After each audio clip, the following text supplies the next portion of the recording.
What's up mga ka-One Piece? Ngayong araw ay ipapakilala ni Nami ang kanyang special na alaga. Ito ay ang kanyang kambing na si Chopper. Bukod sa magpa-cute sa camera ay marami pa itong talento. Sa episode na ito ay makikita natin ang mga talento nito.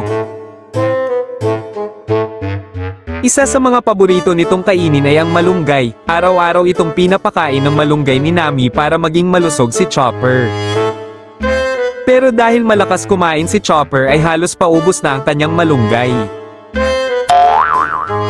Kaya naman nag-transform na ito mula sa pagiging Chopper ay nagpalit anyo na ito bilang si Bogart.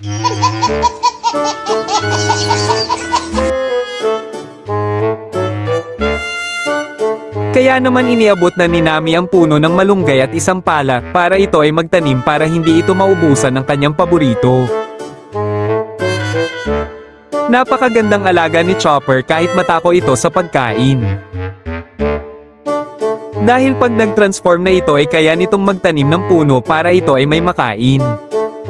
Habang tinatanim ito ni Bogart ay pinuntahan muna ni Nami si Luffy.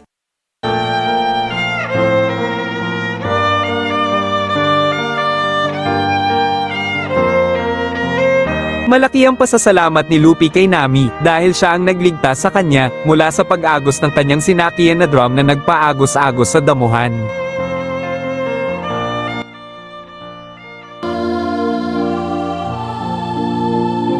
Sa sobrang saya ng dalawa ay tila nag-Jack and Rose pa ito ng Titanic.